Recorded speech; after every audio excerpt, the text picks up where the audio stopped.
Now, let me tell you a little bit about how my journey started. And, all of us at some point in time have lost a loved one. So loss is something that most of us, if not all of us, have in common. And loss has a way of changing the way we see things, changing the way we live our lives. And so when I lost my son to suicide in 2013, everything that I believed in uh, got turned around. And I began to search. I began to search because I needed answers. I wanted to know where he had gone to. Where is he? And it never occurred to me to visit a medium. Apparently, my path was always to go and learn and search. So as a result, I attended, you may or may not be familiar with Casadega, the spiritualist camp. And I attended mediumship development courses there just so that I would learn how to connect. And I did. I did. I received a lot of information that became instrumental in helping me understand my path, understand grief, and understand where I needed to go. What I really wanted to do was be able to help others that were in a similar predicament.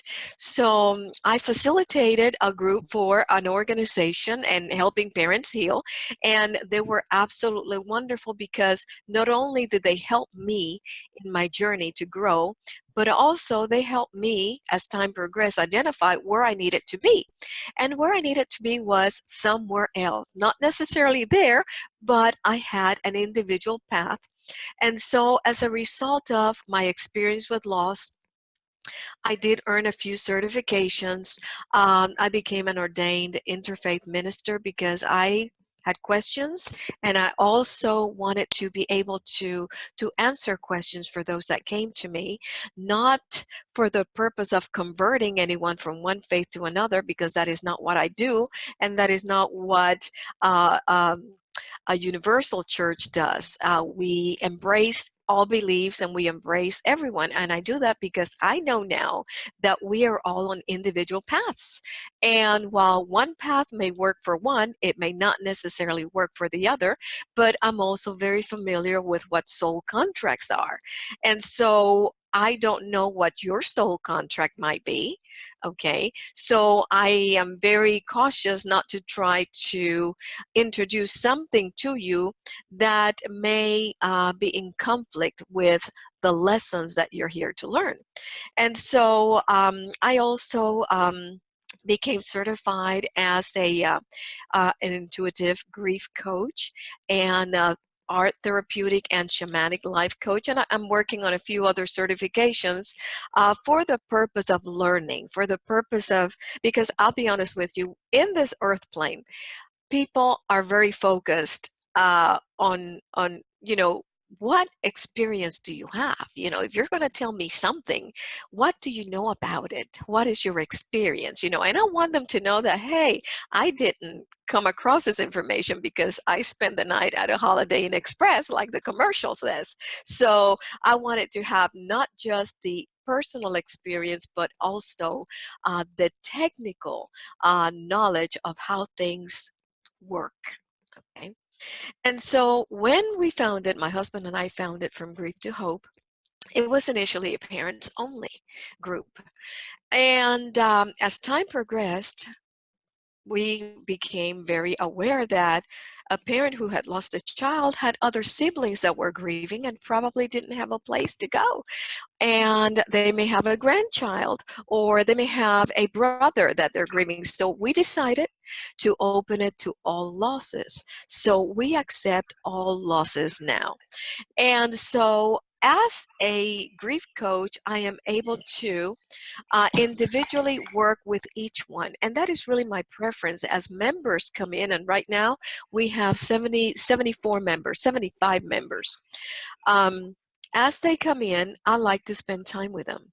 And everything that we offer is free of charge, okay? There's a website, and on the website, I say donations. And any expenses I and my husband and I pay for them ourselves, and also if donations come in, that goes straight to the expenses of the organization. So I like to work with them initially because I want to know where they are at on their grief journey, okay? Uh, Privately, to help them come to speed to some of the other members who may have been with us for a couple of years, okay, so that they have already advanced so much. So I work with them on an individual basis for that purpose. Can you hear my dogs? Okay. And so what we do is that we have Zoom meetings. Okay, as a matter of fact, tomorrow we're having a Zoom meeting for everyone because many of our members are everywhere. They're in South Florida, some are in Ocala, et cetera, et cetera, et cetera. So it's not practical for them to come to a physical in-person meeting. So we do that via Zoom. Um, Not every month, but every so often we do that. We also hold a Facebook Live meeting every couple of weeks. And some of the topics, and I jotted some of these down, some of the topics that we discuss are men and grief, why men grieve differently than women do, and what are some of the dangers of not being open in their journey and their pain. Why do people grieve differently? There's actually 3 different grieving types. And if you are not aware of what those are, that can actually cause um, uh, friction in relationships with a spouse, family members, friends. And that's because we all process and react to grief differently. And expectations also affect the relationships and how we may react to situations. What are the 3 types of grief? There's anticipatory, there's complicated, and also invalidated. What exactly is that? A lot of people grieve, and we think, well, we all grieve, but we think that grief is only related to the loss of a loved one, when in reality, people are grieving losses throughout their lifetimes that have not been processed properly. And then when they are faced with a major loss of a loved one, sometimes this old issues come to the surface, and it creates a lot of confusion and issues within them. Okay, so we want to be able to address all of that. We bring guest speakers. um, I like to bring about once a quarter, a guest speaker. This year we had Bill Guggenheim come and talk about Hello from Heaven. Diane Ross, who is a master hypnotist and neuro-linguistic practitioner, came to talk to us about a book that she recently wrote, 5 Steps to Freedom. And that was absolutely wonderful. At one meeting we had about 45 people. At another one we had about 25. Um, I teach therapeutic art and how to use that to release stress and grief. And that is wonderful. I've been drawing and painting. I'm not an artist, but I've scribbled a great deal. And I find that it helps you refocus from a negative thought into something that is more positive. And so there's healing in that. Um, what else can I tell you? We are having an in-person group next month, and we're going to talk about how to identify old belief systems that are interfering with our ability to process grief or to lead a more peaceful life.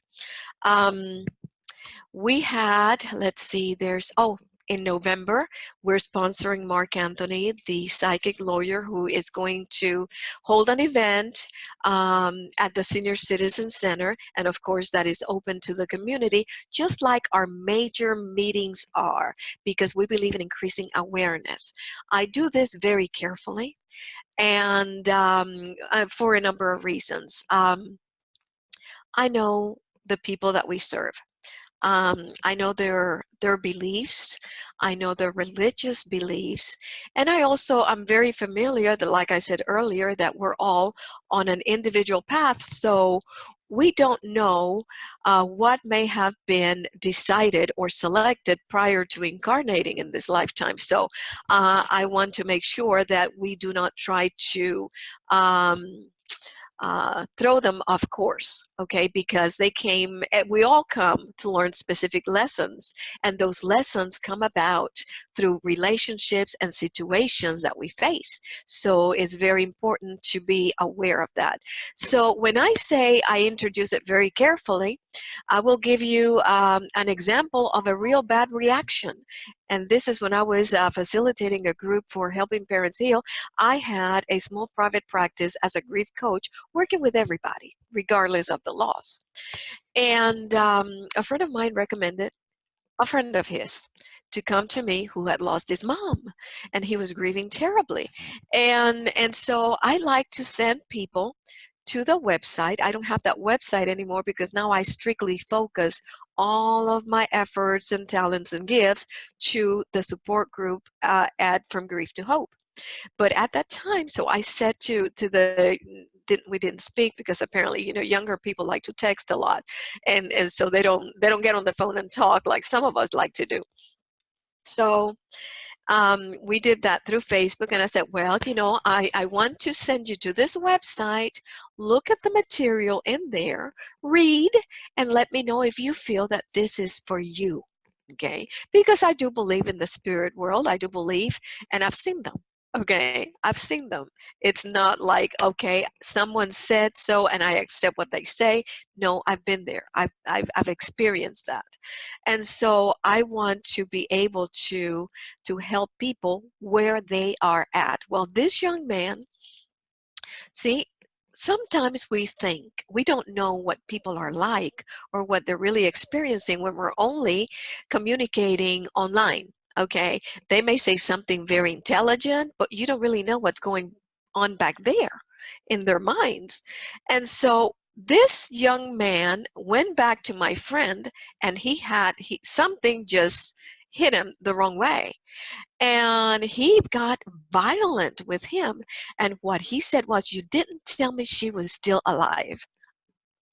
That was a lesson for me, okay? Because we're out there talking about life after death and the spirit world and how we may have multiple lifetimes, et cetera, not realizing that not everybody understands. And what that did for that young man is that it triggered something, and he became violent, and he ended up in jail, okay? Luckily, I never met him, okay?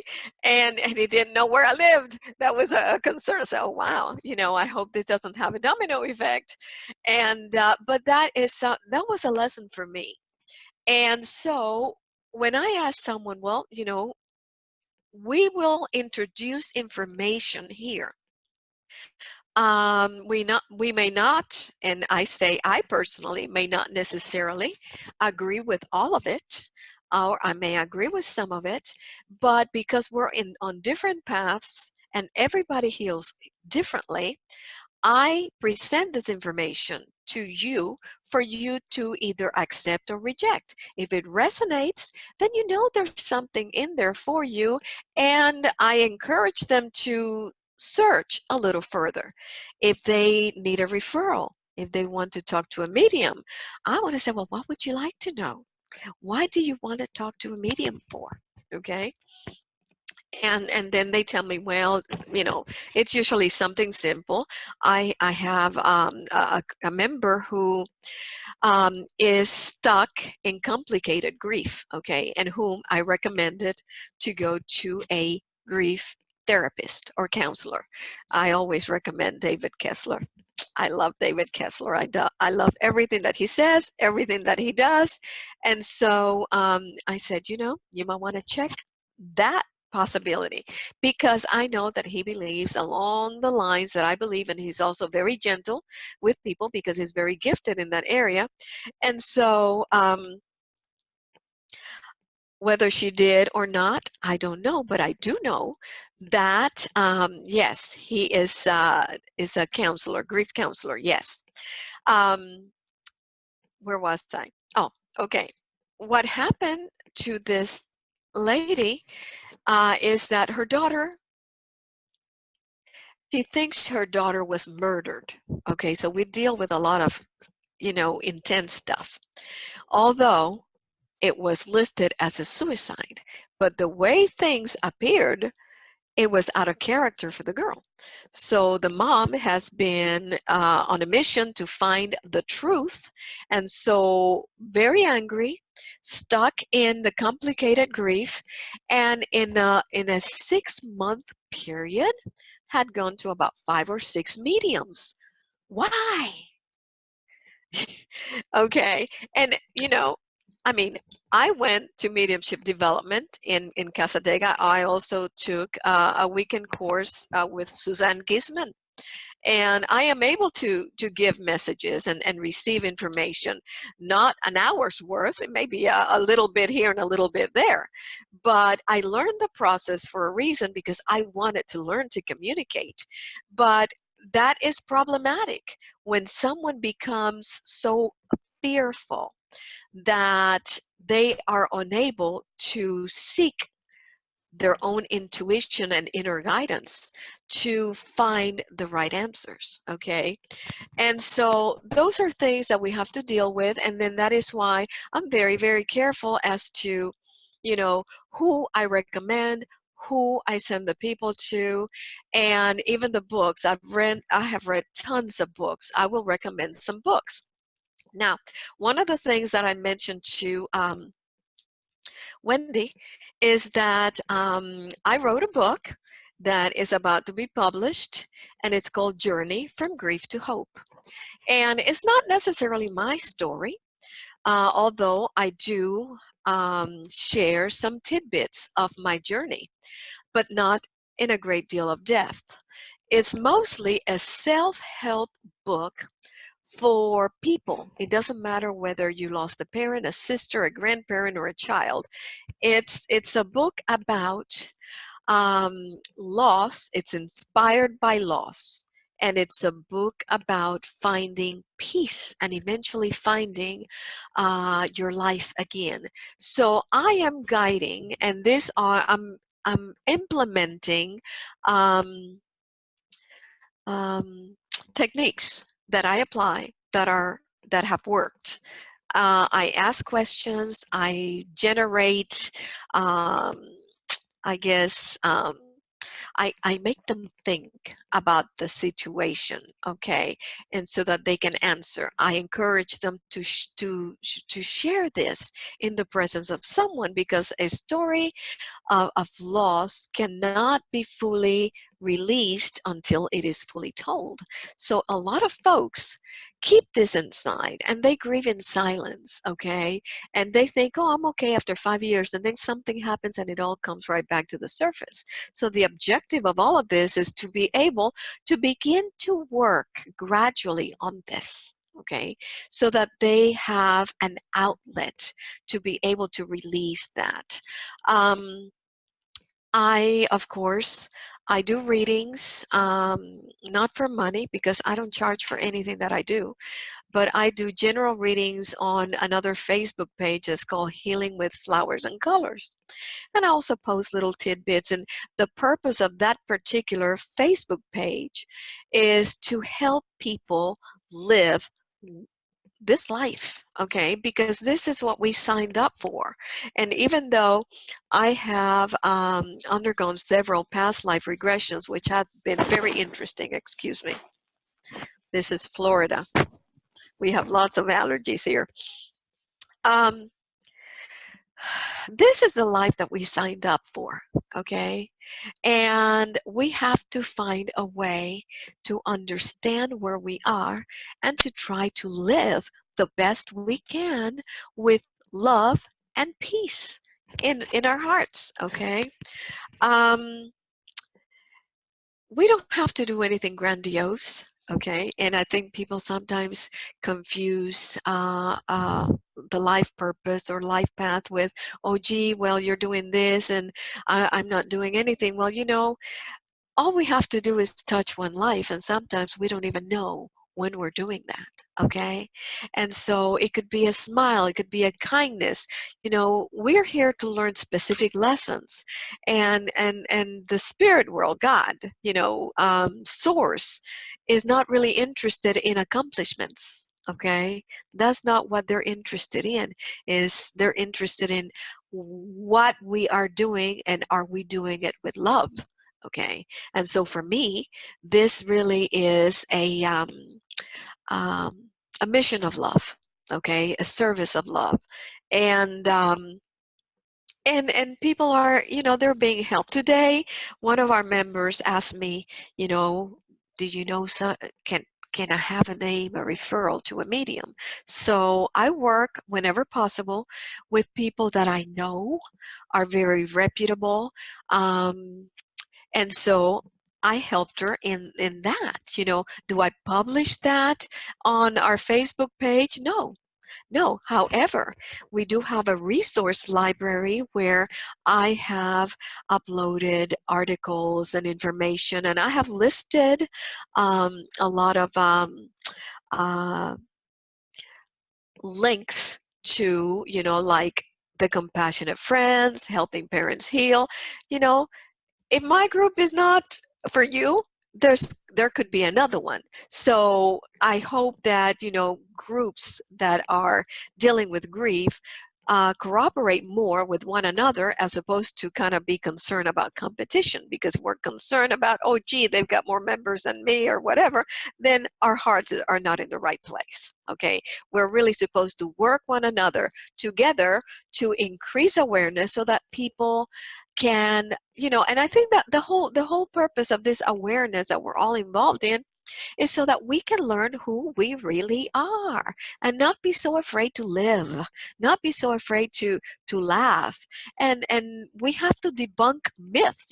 I was raised a Roman Catholic. I was damaged. But it is what it is. And so over a period of time, I was exposed to certain things, not right away. It took a bunch of years, but I am now definitely where I am supposed to be. Okay, and that is, increasing awareness in the community, which I think I already mentioned. The meetings that we hold, the events, they're more like events. I open it to the community. We advertise it on Eventbrite, and people show up.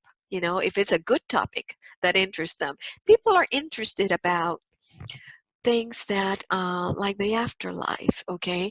Sometimes they are looking at it from an intellectual standpoint, okay? And that's okay. I was there once, okay? I was there once. 2 years after my mother passed away from cancer, my sister died in an accident. And 3 months later, her husband died in a totally separate accident. Both of her children came to live with me. Well, I was in the middle of a bad marriage at the time. And, but, I knew that I was it. There was nobody else to take care of those children. And I did that happily, happily. One was 12 and the other one was 4. And the other one called me mom eventually. And to this day, he's 34 now, going on 35. And to this day, I am a mom. Okay. Well, I was going to the Episcopal Church back then, and I was stressed out. I was stressed out. Bert is 18, about to leave home. Bert is my son who died in 2013. Michael and Andy are grieving the parents. I am in a bad marriage, and I don't know what else I can possibly do. Okay, I am trying all I can to keep my head above water. Well, I am in my bedroom reading the Bible. I don't remember what I was reading. And for some reason, I look towards the door. The lights were on. It was nighttime, but the lights were on. And right as I look, towards the door, here comes this translucent being of light. She looked like my sister, okay?